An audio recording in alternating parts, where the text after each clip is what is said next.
Alright, settle in, get comfortable, and let your eyes grow a little heavy. Because tonight's slow wandering tale drifts back to a time of stone castles' smoky hearths. And love advice so strange it feels like it was brewed in a cauldron under a full moon. In a quiet valley surrounded by dark forests and soft rolling hills, there stood a small medieval town called Brindleford. By day it was ordinary chickens scratching in the dust, bakers shouting about warm bread, blacksmiths ringing their hammers like distant bells, but by night, when candles flickered behind leaded windows, Brindleford became a place of whispers. Especially about love. Because in Brindleford, people did not trust their hearts alone. No, they trusted advice. Very specific advice. Ancient, serious, and deeply bizarre. This was the sort of town where a young man would not dare speak to a young woman unless he had first consulted at least 3 grandmothers, 1 monk, and a woman who claimed to understand the romantic preferences of goats. Our story follows a gentle, somewhat confused scribe named Aldrich. Aldrich was not brave, nor dashing, nor particularly good at growing a beard, but he did have one problem that had recently begun keeping him awake at night. He was in love. Or at least he thought he might be. Her name was Elswith, a weaver with quiet eyes and a laugh like the clinking of glass beads. Aldrich had seen her in the market, holding up dyed wool to the sun, her fingers stained blue and gold. She had smiled at him once. Just once. Possibly by accident. In modern times one might simply say hello. But this was medieval Brindleford. And so Aldrich did what any sensible young man of the 14th century would do when struck by love. He went to old Nan Bramble. Old Nan lived at the edge of town in a leaning cottage that looked as though it had tried to walk away but gotten tired halfway. She was widely respected as Brindleford's foremost authority on courtship, destiny, and the emotional implications of root vegetables. Aldrich knocked. "Enter, lad," she croaked from inside, though he had not made a sound. He stepped in. The cottage smelled of herbs, smoke, and something slightly suspiciously like onions. "I seek advice," Aldrich said, wringing his cap. Nan squinted at him. "Love?" He nodded. She shuffled to a shelf and took down a small cloth bundle. She unwrapped it slowly, revealing a dried eel. Aldrich blinked. Nan nodded gravely. "First rule of courtship. If you wish to know whether a maiden's affections are true, you must place a dried eel beneath your pillow for 3 nights. If you dream of water, she is faithful. If you dream of chickens, she will break your heart. If you dream of turnips, marry her at once." Aldrich stared at the eel. "Why?" he asked softly. Nan shrugged. "The eel knows." So that night, Aldrich, who copied legal scrolls by day and feared confrontation more than wolves, went to sleep with a dried eel under his pillow. It smelled like a dock at low tide. His dreams were restless and full of slippery things, and one very judgmental chicken wearing a crown. He woke uncertain. The next day, he sought a second opinion as was customary in matters of the heart. This time he visited Brother Cedric at the monastery. Brother Cedric was known for his wisdom, patience, and the fact that he had once tried to baptize a cat, just in case. In the cool stone courtyard, Aldrich confessed his feelings. Brother Cedric nodded slowly. "Ah, love, a sacred mystery. Tell me, have you weighed her?" Aldrich blinked again. "Pardon?" "Weighed her," Cedric repeated. "True compatibility is revealed through balance. If you and your beloved weigh the same, your humors are aligned." "My humors?" "Yes. Blood, phlegm, yellow bile, black bile. If unbalanced, you may argue about soup. This seems serious." That afternoon, through a series of awkward arrangements involving a grain scale, a sack of barley, and a very confused Elswith, who had been told this was for a festival game, Aldrich discovered he weighed slightly more than she did. Brother Cedric sighed when told. "Ah, then before courting her, you must eat only pears for a week to lighten your spirit." Aldrich did not even like pears, but love required sacrifice. By the 4th day of Piers, his dreams had grown vivid, his patience thin, and his respect for fruit very low. Still uncertain, he went to the third and final authority, Mistress Willa, who lived with 12 cats and believed strongly that romance was governed by atmospheric conditions. She listened to Aldrich's tale while a cat sat on his foot like a furry stone. "Simple?" Willa said. "Do not speak to her until you have sneezed in her presence. A shared sneeze binds 2 souls." "A sneeze?" "Yes, but it must be genuine. Love cannot begin with a false sneeze. So Aldrich followed Ellsworth at a polite distance through the market, hoping for dust, pepper, anything. At last, near the spice stall, he inhaled sharply. Achoo! Ellsworth jumped, then laughed. Bless you, she said. Aldrich felt, for a moment, that perhaps destiny was real. But medieval dating advice was not yet finished with him. Because that night, his neighbor Gerald leaned over the fence and offered his own wisdom. If you want her to think of you, Gerald whispered, you must place a sprig of rosemary in your shoe. It travels through the earth and tells her dreams your name. Does it? No, but it makes your foot smell nice. Aldrich did it anyway. Days passed in a blur of eels, pears, rosemary, and anxious glances. He had not yet actually spoken properly to Ellsworth. He had only sneezed near her once. Finally, one evening at sunset, as the sky turned soft pink behind the church tower, he found her sitting on a low stone wall, unwinding thread. This, he thought, is the moment. He approached, heart pounding like a distant drum. Good evening, he said. She smiled. Good evening, Aldrich, who sneezes. He nodded. I have taken much advice before speaking to you. She tilted her head. Oh dear, I slept on an eel. Of course you did. I ate only pears, explains the look. I tried to balance my humors. Did they wobble? A little, she laughed then, bright and warm, and the sound untied something tight inside his chest. And what, she asked gently, do you want, Aldrich? Not the eel, not the monk. Not the cats. You. He had not been asked that. The evening breeze moved softly through the grass. A bell rang somewhere far away. I think, he said slowly, I would like to walk with you. And talk, without vegetables or fish, she considered. That is the strangest proposal I've had all week, she said. Yes. And so they walked, past fields silvered by moonlight, past sleeping sheep and quiet cottages, talking about small things, thread dyes, ink stains, how pears were truly overrated. Behind them, in little houses across Brindleford, people still whispered ancient advice, about onions under beds, about matching shadows, about the romantic influence of Tuesdays. But Aldrich and Ellsworth discovered something unusual, almost unheard of for their time. That sometimes the heart did not need an eel. Sometimes it just needed a walk under a calm sky, a shared laugh, and the courage to say hello. And in the quiet valley, under slow-moving stars, the strangest medieval dating advice of all faded gently into the night. While two people simply talked, and the world, for once, did not interfere. Sleep now, and let the old castles rest. The monks stopped weighing lovers, and the eels returned to the sea, their matchmaking duties finally complete. Thanks for listening. If you enjoyed this little trip back in time, consider subscribing for more tailies. Good night. The path they followed that evening was the narrow one that curved along the edge of the barley fields, where the wind moved in slow waves like the land itself was breathing in its sleep. Aldrich walked carefully, as if loud footsteps might scare the moment away. Ellsworth walked as though she belonged to the path, to the air, to the fading gold of the sky.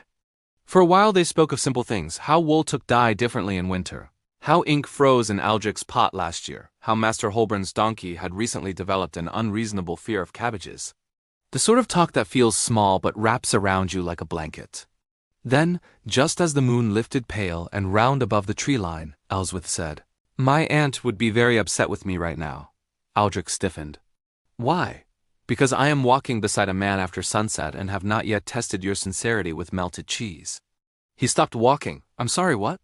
She says, Ellsworth continued calmly, that if a man truly cares, he will hold a piece of warm cheese against his heart and speak your name. If it melts evenly, his love is steady. If it melts into the shape of a duck, he is untrustworthy. Aldrich stared at the moon as though asking it for strength. I have already endured the eel, he said. I cannot survive dairy divination. She laughed, soft and low. Good, I was hoping you'd say that. They walked on. Crickets began their steady nighttime music. An owl called once, far off, like a question that didn't need answering. Truth be told, Ellsworth said after a while, the advice gets stranger the older the advisor. Oh, I've noticed, Aldrich said. Old Nan believes turnips are emotionally insightful. She told my cousin to court a girl by standing near her well and humming at a respectful volume. Did it work?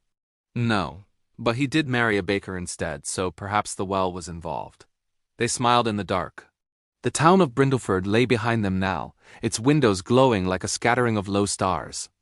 Ahead, the land opened into a meadow where fireflies had begun to blink slow, patient lights, as though the earth itself were thinking gentle thoughts.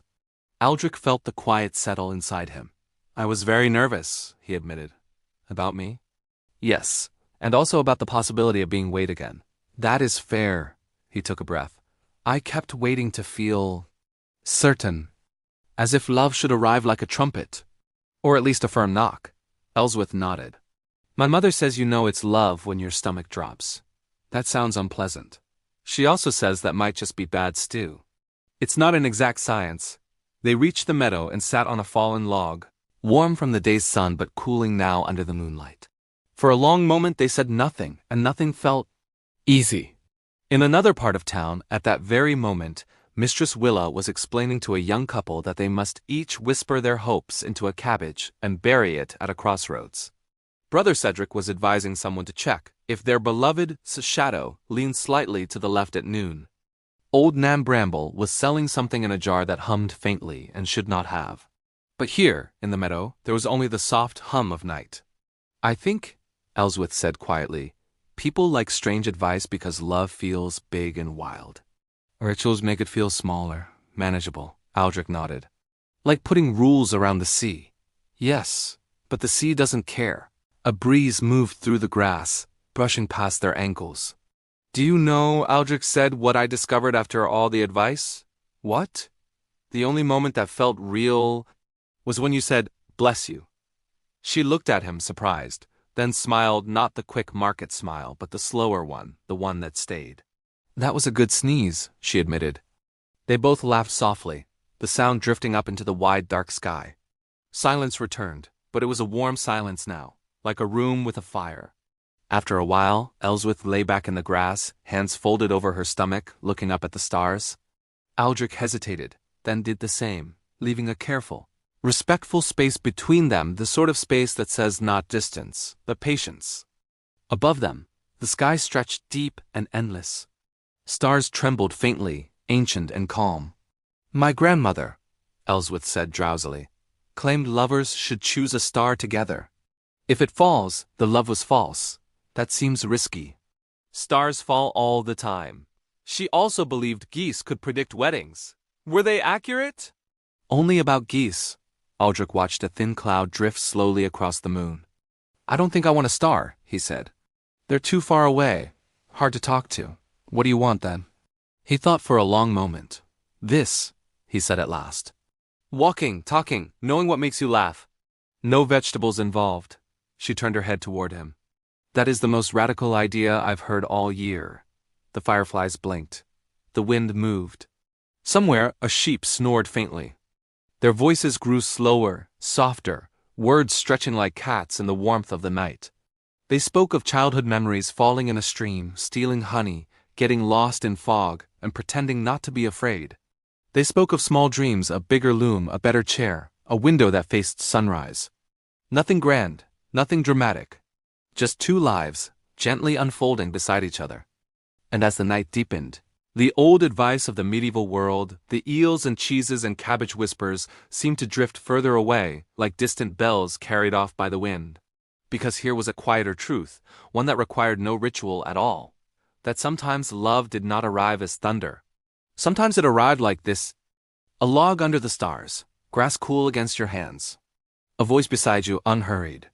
A feeling not of certainty, but of calm.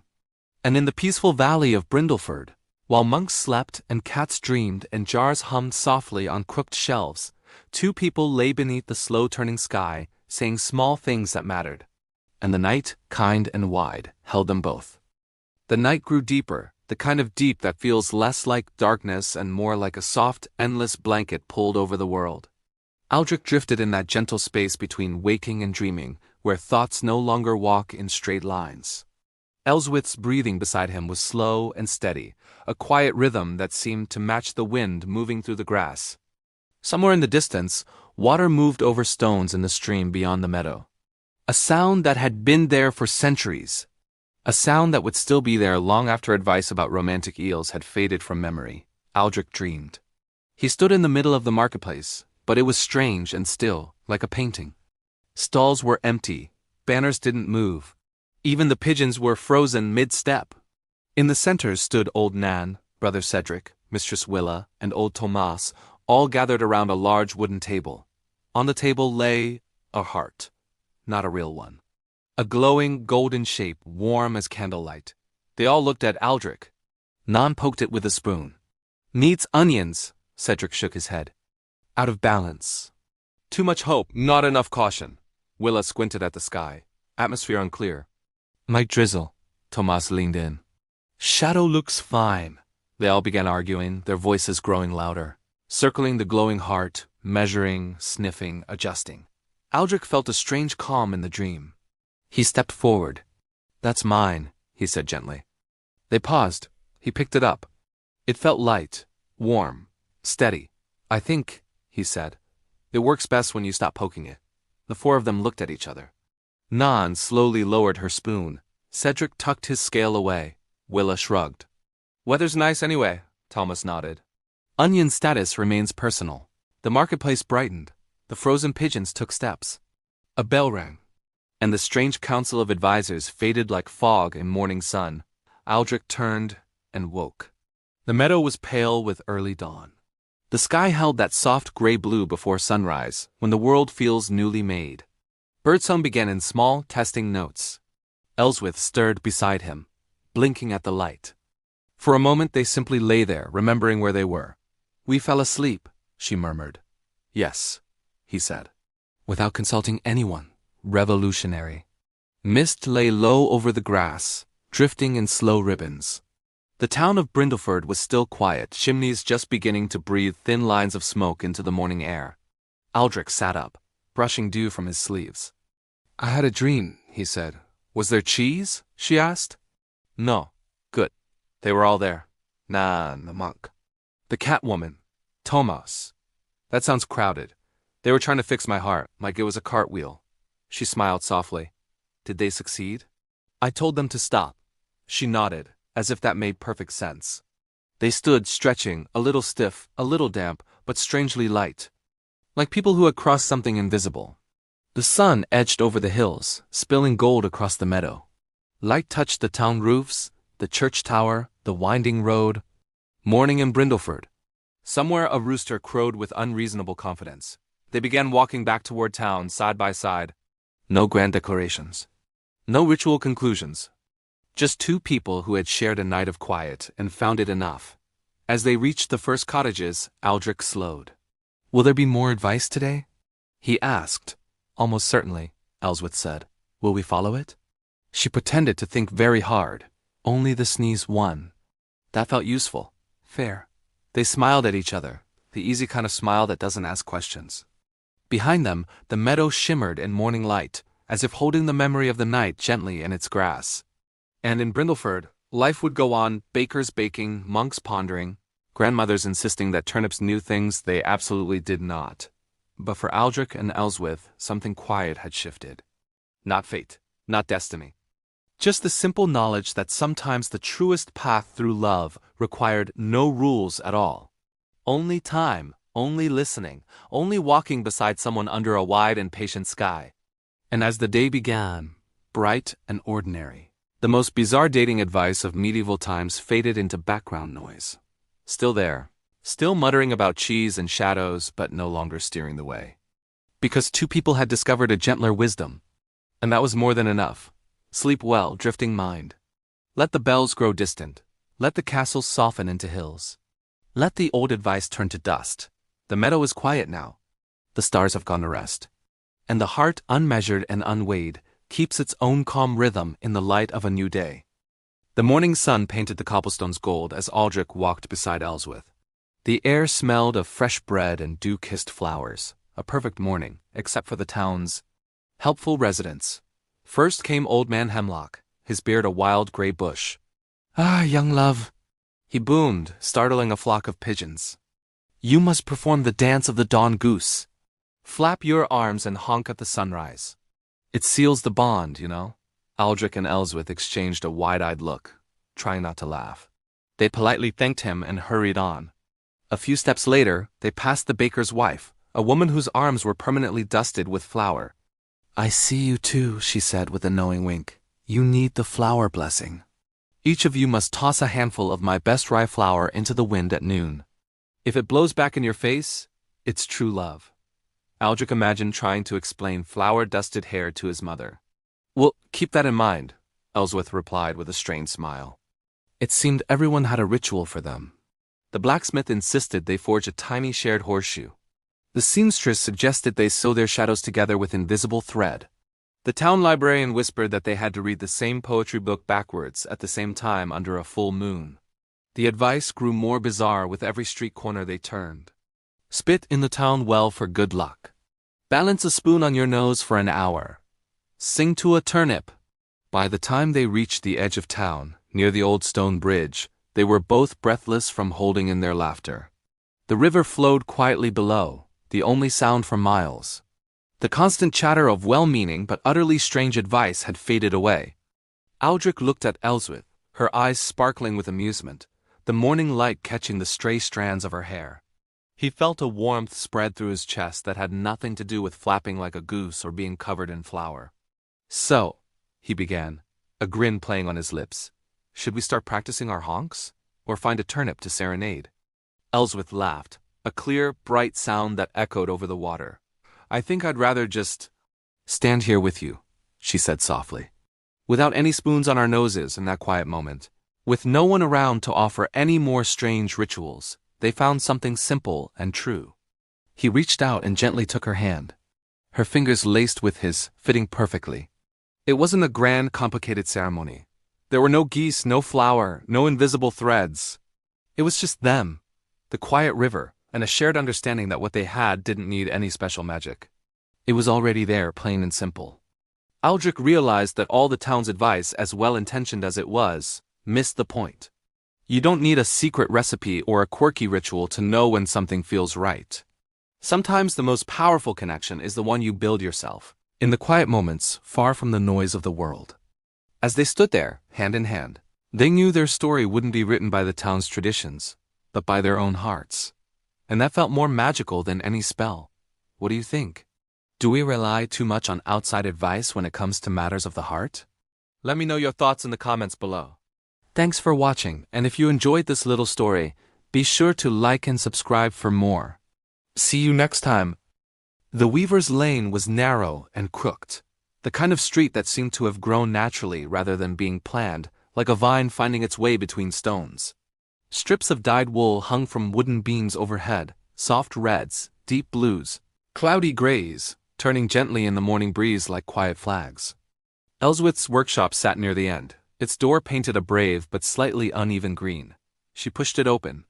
Inside, the air was warm and carried the thick, earthy smell of wool, dye, and steam. Bundles of thread lined the walls.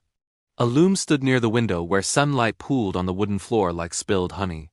Aldrich paused at the threshold, as if entering a sacred place. "This," Ellsworth said, spreading her arms, "is where color happens. It's impressive," he said, and meant it. She set her satchel down and tied her apron, already shifting into the easy focus of work. Aldrich found a stool near the wall, careful not to touch anything that looked like it might permanently change his appearance. For a while the only sounds were the soft clack of the loom, the swish of wool moving through hands, the small sigh of steam from a pot near the hearth. It was a different kind of quiet than the meadows, not empty, but full. The kind built from doing something side by side. "You don't have to stay," she said after a bit. "You have scrolls to copy." "I do," he admitted. "They will remain very scroll-like without me for an hour." "Fair." Sunlight climbed higher, warming the room. Dust motes drifted lazily, like tiny thoughts with nowhere urgent to be. Outside, voices passed, cartwheels rumbled, life continued in its usual rhythm. Then the door creaked open again. Old Nan Bramble shuffled in without knocking, as though doors were merely decorative. She sniffed the air. "Blue day?" "Blue day," Ellsworth confirmed. Nan nodded approvingly, then spotted Aldrich. "Ah, you are still here." "I am," he said carefully. She peered at them both, eyes sharp despite her age. "Have you done the elbow test?"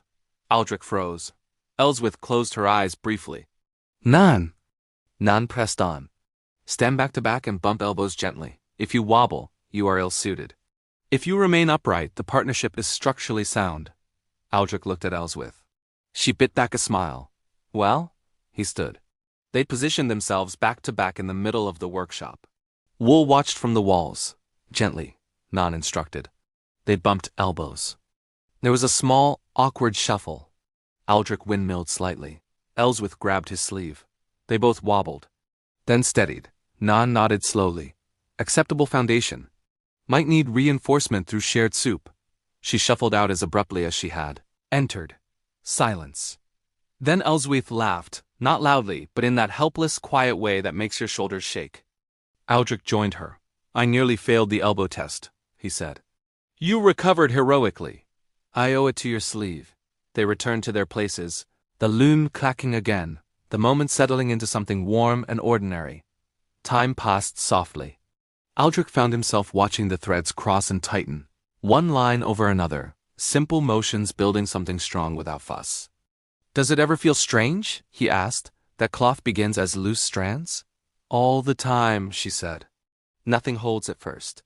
Then slowly it does. He nodded, understanding more than just weaving. Near midday, bells rang from the church tower, low and steady. Ellsworth wiped her hands. There. Serious feelings may now be discussed, according to the sky. Aldrich smiled. I have one. She turned toward him, waiting. I'm glad, he said simply, that we did not bury cabbages. She considered this. Me too, she said. Outside the day carried on. Bright, busy, full of voices and wheels and footsteps. Inside the workshop, blue thread gathered on the loom, sunlight warmed the floor, and two people moved through small tasks in easy company. No omens, no measurements, no ancient formulas. Just the quiet weaving of hours together, one moment crossing another until something gentle and steady began to take shape. And in the great complicated history of love, full of rules and rituals and well-meaning nonsense, this small, ordinary day shone just as brightly. Though no one wrote it down. Though no bells announced it, though no eel was consulted, the work went on. The light shifted, the world turned. And side by side, without hurry, they kept weaving. The afternoon light mellowed, turning from bright gold to that softer, honey-colored glow that makes even dust look thoughtful. Aldrich had long since stopped worrying about sitting too close to the dye pots. A faint blue mark had appeared on the edge of his sleeve, and after a moment of alarm he found he didn't mind. It felt like proof he had been somewhere real. Ellsworth worked the loom with steady rhythm, the threads tightening into pattern. Every so often she would lean back, squint, adjust one small line, then continue. Patience in motion. Outside the lane hummed. Someone was arguing about turnip prices with unnecessary emotion. A child ran past, dragging a stick along a fence and a long, rattling complaint. Life, unfiltered. Aldrich watched the cloth grow. It's strange, he said, how something so soft begins with pulling everything tight. Ellsworth nodded. If you don't pull, it falls apart. If you pull too hard, it snaps. The trick is listening to the thread. He smiled faintly. I've never listened to string before. You have now. The door creaked again. Both of them froze for half a second. But it was only Gerald from next door, holding a basket of apples and looking as though he had important news. Afternoon, he said, stepping in. I just remembered a crucial courtship rule. Aldrich covered his face with one hand. Gerald continued anyway. If two people are meant to be, they will both choose the same apple without speaking. Ellsworth stared at him. Gerald, we are working. Destiny does not respect office hours. He held out the basket. Aldrich sighed the sigh of a man who had accepted that this was his life now. He reached in and grabbed one. Ellsworth did the same. They held them up, both red. Gerald gasped like a man witnessing a miracle. It is foretold. All the apples are red, Gerald, Ellsworth said. He paused, looked into the basket. He nodded as though this proved something else entirely and left. Silence returned, but it was a smiling silence. The loom resumed its gentle clack. Shadows stretched longer across the floor. Eventually, Ellsworth tied off the last thread and leaned back, exhaling. Done, she said. Aldrich stood and came closer, careful, reverent. The cloth glowed deep blue, like evening sky just before stars. It's beautiful, he said quietly. Still, They stood side by side looking at it, not because it was perfect, but because it was finished, because time and hands had shaped it. Outside, the sun dipped lower, painting the lane in amber light. "Walk?" Aldrich asked. "Walk," she agreed. They stepped out, closing the workshop door behind them. The air had cooled, carrying the scent of bread again, and wood smoke beginning to rise. Brindleford moved toward evening now, slower, softer, doors open, voices mellow. The day folding itself away. They walked without destination, past the well, past the green, past old Tomas who gave them a knowing nod, but, mercifully, no advice. At the edge of town, they paused where the fields opened wide.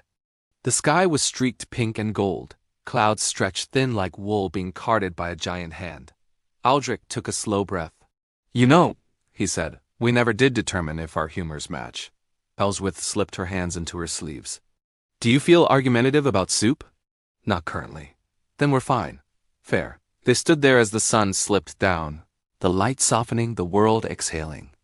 All around them, centuries of strange advice lingered like distant echoes, charming, absurd, well-meant. But here, now, there was only the field, the sky, and two figures side by side, comfortable in the quiet.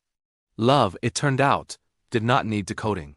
It did not need weighing, or sneezing schedules, or emotional vegetables. Sometimes it looked exactly like this, walking home at sunset. Shoulders almost touching, no urgency, no performance. Just the steady, ordinary miracle of choosing to be there again. And as dusk settled over Brindleford, gentle and blue, the old rules grew faint, like chalk washed by rain. While two calm hearts kept pace beneath the evening sky. And the world, at last, let them be. Evening settled fully now, soft and blue, like ink diluted in water. Lanterns blinked to life one by one along Brindleford's main road. Their light was not strong, but it didn't need to be. It was the kind of glow that said, "Stay a while, not hurry." Aldrich and Ellsworth walked back toward the town center at an unhurried pace, their footsteps quiet on the worn earth path. The day had stretched long behind them, full but not heavy. From an upstairs window, someone played a lute's slow, wandering notes, more thinking than music. The sound drifted down the street and wrapped around everything like soft thread. "I think," Aldrich said after a while, "we may have broken several traditions today." "Good," Ellsworth replied. They were getting crowded. They passed the bakery just as the last loaves were being brought in. Warm air rolled out, carrying the smell of crust and flour. The baker leaned in the doorway. "Evening stroll together?" "Yes," Ellsworth said. He nodded approvingly. "Strong sign. Walking speed compatibility is vital." Aldrich glanced sideways. "What happens if speeds differ?" "Resentment," the baker said gravely, and shut the door. They walked a few more steps in silence. "I do walk quickly when nervous," Aldrich admitted. "I stopped to look at everything," Ellsworth said. They both looked down at their feet. "Perfectly matched pace. Remarkable," she murmured. They reached the small bridge over the stream, the water below catching lantern light in trembling streaks. Frogs had begun their evening conversations, low, rhythmic, deeply invested in whatever frogs discuss. They leaned on the wooden rail. The day felt finished in the best way, not ended, just complete. "You know what's strange?" Aldrich said softly. "Many things," she replied. "This doesn't feel like the beginning of something loud." She nodded. "It feels like continuing something that hasn't happened yet." He blinked. "That makes no sense." "I know." They stood there watching the water move, not rushing, not trying to define it. Across town, old Nan was certainly explaining to someone that romantic success could be predicted by how a candle sputtered near onions. Brother Cedric was likely balancing emotional theories against soup temperature. Mistress Willa was probably rearranging vegetables into emotionally suggestive shapes. The advice would go on. It always would. Because people, in every century, would still look at love and think, surely there must be instructions. But on the little bridge, under lantern light and the sky deepening toward night, two people leaned side by side and felt no need to solve it. A breeze lifted Ellsworth's hair slightly. Aldrich noticed, then looked away in that gentle, respectful way of someone learning the shape of another person's presence. "Same time tomorrow?" he asked. She smiled, not bright, not dramatic. Just certain in a quiet way. "Yes." That was all. No vows sworn to stars. No vegetables consulted. No symbolic dairy.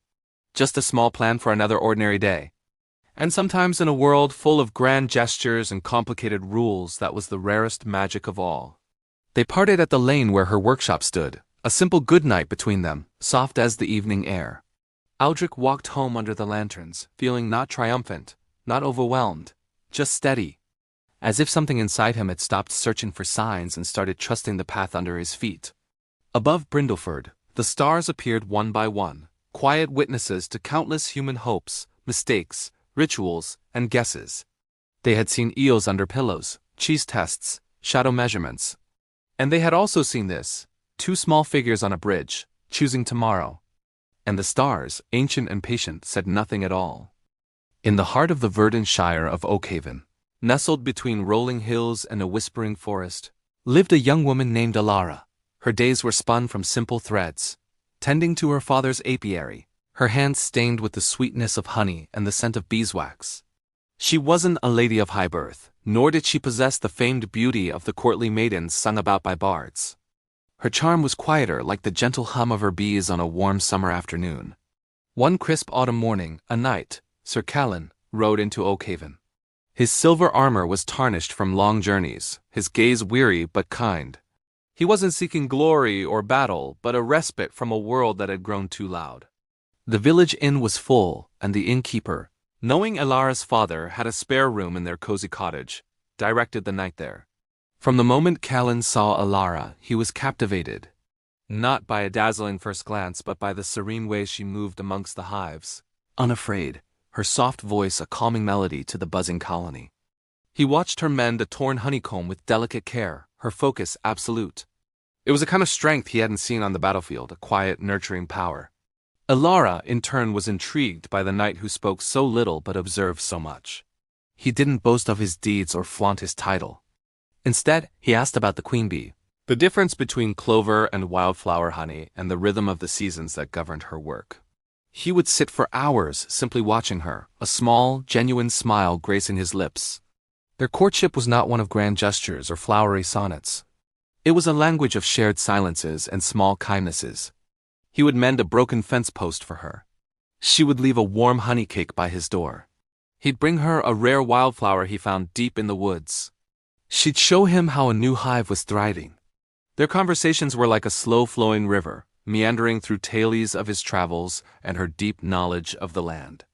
One evening, as the sun painted the sky in hues of orange and violet, Callan found Alara by the edge of the forest. He didn't have a jeweled ring or a noble's promise of a castle. He simply took her hand, his calloused fingers lacing through hers. "Alara," he said, his voice as soft as the evening air, "I have traveled through kingdoms and seen wonders, but I have never found a place that feels as much like home as when I am with you." She looked up at him, her heart as full as a honeycomb in late summer. She saw her future not in his shining armor, but in the steadfast warmth of his eyes. "And I," she replied, her voice barely a whisper, "have always been content with my small world. But it feels infinitely larger with you in it." He didn't need to ask the question, and she didn't need to give a formal answer. In that quiet moment, under the fading light, two souls found their harmony. The knight laid down his sword not for a princess, but for a beekeeper. And in the peaceful hum of Oakhaven, their love story began, a testament that the most profound romances are often the ones whispered, not shouted. They built a life not of adventure and renown, but of shared sunrises, the sweet scent of honey, and the quiet comfort of finding your home in another's heart. Thank you so much for watching. If you enjoyed this quiet tale, please consider liking this video and subscribing for more stories. See you next time. Days in Brindleford did not rush. They unfolded like long pieces of cloth from a bolt, steadily, with a rhythm you only noticed when you stopped tugging at it. And so the days continued. Aldrich returned to his desk of scrolls and ink, but now the work felt different. Not lighter, not easier, just accompanied. Every so often his thoughts would wander toward Weaver's Lane, toward blue thread, and sunlight on a wooden floor, and a small smile would appear on his face without asking permission. Elswith worked her loom, dyed wool, bargained for thread, but now the hours had gentle markers in them. He'll pass by near midday. We'll walk after supper. Time had begun to carry small meeting points, like knots tied along a string, and still, Brindleford advised, it was impossible to stop. One afternoon, as they sat by the fountain sharing a pear, Aldrich still eyed it with mild distrust. A traveling peddler rolled into town with a cart full of trinkets and very confident opinions. He gathered a small crowd and declared, "In the northern kingdoms, lovers test devotion by braiding a single hair together. If the braid holds, the bond holds." Ellsworth blinked. "That sounds fragile. Love is delicate," the peddler insisted. Aldrich whispered, "So is hair." They slipped away while he demonstrated with alarming enthusiasm. Another evening, an elderly couple stopped them on the road. "Always walk on the left side of your beloved," the old woman instructed. "It protects the heart." They looked down. They were both in the middle of the road. Revolutionary, but something had shifted now. The advice no longer pressed on them. It drifted past like weather, interesting, sometimes amusing, but not steering their steps.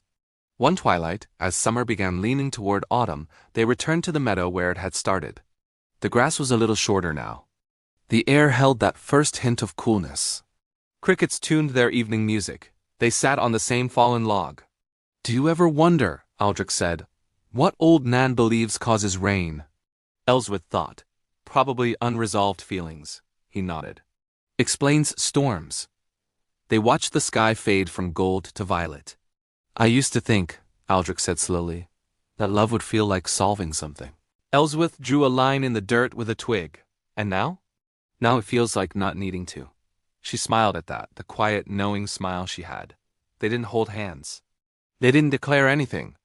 They just sat close enough that the warmth of each other as presence blurred the line where one ended and the other began. Above them, the first stars appeared again, the same patient witnesses from that first night. The meadow held their quiet like it had before, without comment, without ceremony. Behind them, Brindleford carried on with its beautiful nonsense. Someone somewhere was absolutely still consulting produce about romance, but here the air was simple. The moment was enough. And that was the strange truth no medieval rule had ever quite captured. Love was not a puzzle to be solved with rituals. Not a formula to be measured. Not a sign to be chased. It was this, returning to the same place. Sitting beside the same person.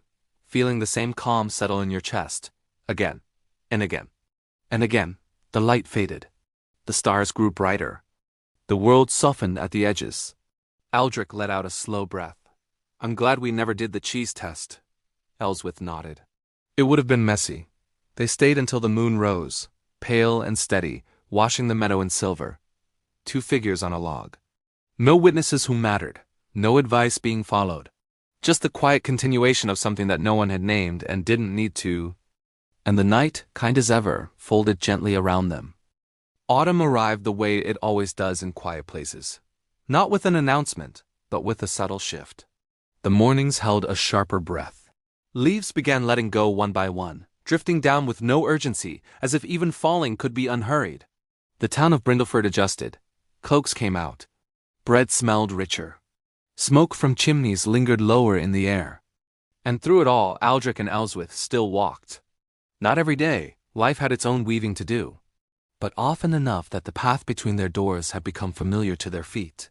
One late afternoon, with clouds stretched in long silver lines across the sky, they walked beyond the meadow this time, farther than before, to where the land rose gently into low hills. The town behind them looked small from their chimneys like matchsticks, roads like threads. "Everything seems simpler from far away," Aldrich said, looking down. "Only because you can't hear it arguing," Ellsworth replied with a small smile. They sat on a smooth, cool rock, the wind moving softly past them. A flock of birds turned overhead in perfect shifting patterns. No leader was visible, no rule spoken, yet somehow they moved together. Aldrich watched them, captivated. "Do you think they have advice?" "Definitely," she said. "Probably terrible," he chuckled. Imagining a council of birds insisting on synchronized wing flaps to ensure emotional harmony. The thought pleased him. Silence settled between them. The good kind, the full kind, it felt comfortable and deep. After a while, Ellsworth spoke, not looking at him. "My aunt asked today if you had declared anything yet." Aldrich tensed slightly. He felt a knot form in his stomach. "Should I have?" "I told her you had sneezed with commitment." He exhaled in a wave of relief, a laugh escaping him. "Good." The wind tugged lightly at their sleeves, a gentle reminder of the world around them. "Do you want declarations?" He asked carefully, his voice softer now. She thought for a long time, her gaze fixed on the horizon. I want this to keep feeling like this, she said finally. Not louder. Just steady. He nodded, a small, certain movement. I can do steady. A single leaf skittered across the stone near their feet, dry and papery, a punctuation to his promise. Below them, Brindleford went on with its lives, its habits, its beloved absurdities. Somewhere old Nan was likely predicting romance based on how beans rolled across a table. Somewhere Brother Cedric was probably explaining emotional balance to someone who had only asked for directions. The world would always try to name things, to measure them, to define them. But up on the hill, with the wind and the wide sky and the slow turning of the season, Aldrich and Ellsworth felt no need. They sat shoulder to shoulder, not speaking, watching light move across fields that had seen countless people stand in that same quiet wonder, across centuries. The sun lowered, painting the clouds in soft amber and rose. Aldrich spoke at last, his voice gentle. Same time tomorrow? Ellsworth smiled, her eyes still on the horizon. Yes, a simple word, but like thread crossing thread, it held. It was a promise, a comfort, a continuation. The birds wheeled once more overhead, then drifted toward distant trees as evening began its slow, peaceful descent. And on a hill above a small medieval town full of strange advice and earnest hearts, two people chose the calm path again. Not because a rule said to, not because a sign appeared, but because, quietly and without fuss, it felt right. The light faded. The air cooled. They stood and began the walk back, their steps falling into the same easy rhythm, the town lights flickering on below them like grounded stars. And the old, bizarre wisdom of centuries past rustled like leaves behind them. While ahead, the path stretched simple and open in the falling dusk. If you enjoyed this story, please consider liking and subscribing for more moments of peace and reflection. Thank you for watching. The path down from the hill curved gently, pale in the dimming light, as if it too were ready to rest. Twilight in Brindleford had a way of softening everything. Worries, voices, even the sharp edges of buildings. Windows glowed. Smoke rose in thin, thoughtful lines. The world felt held. Aldrich and Ellsworth walked without speaking. Not because there was nothing to say, but because nothing needed saying. Their footsteps fell in that easy, unplanned rhythm they had discovered. Not matched by effort, just naturally aligned. Halfway down the slope, they passed the old oak tree, wide and patient, roots pushing up through the soil like slow thoughts. Someone had tied scraps of cloth to its lower branches, little wishes, old traditions. Ellsworth slowed. People leave hopes there. Aldrich studied the fluttering strips. Faded reds, worn blues, frayed edges dancing in the breeze. What do they ask for? He wondered. Good harvests, healthy babies. Less arguing about fences, reasonable goals. Aldrich reached into his sleeve, hesitated, then tore the tiniest thread from the blue-stained edge of his cuff. He held it a moment. No rules, he said quietly. No rules, she agreed. He tied the thread to a low branch. It was barely visible among the others. They walked on. At the edge of town, lanterns had fully claimed the streets now, their light pooling gold on the stones. The bakery door stood open, warmth spilling out with the smell of crust and flour. Somewhere laughter burst from a house and faded again, life closing its day. Near the well, old Thomas sat on an upturned bucket, his mule beside him, both looking equally contemplative. He tipped his hat. Evening walk? Yes, Aldrich said. Thomas nodded slowly. Good, no advice. Just that. They crossed the square, their shadows long beside them. The fountain murmured its steady song, unchanged by centuries of human confusion. At the lane where they would part, they slowed. This moment had become familiar too, not heavy, not uncertain, just a gentle pause in the thread of the day. Ellsworth looked at him, lamplight warm on her face. Tomorrow, she said. Tomorrow, he echoed. No grand farewell, no lingering dramatics. Just the quiet promise already understood. She turned down Weaver's Lane, green door waiting in the soft glow. He watched until she slipped inside, the door closing with a small final click. Then he turned toward his own road, the night air cool, the sky deep and scattered with stars. Behind him, in kitchens and cottages and crooked little houses, Brindleford still hummed with its ancient, affectionate nonsense. People still searched for signs. Still tied meaning to onions and shadows and the emotional lives of vegetables. And perhaps that was all right. Because somewhere between all that hopeful guessing, real things still happen, walks, shared bread, quiet laughter.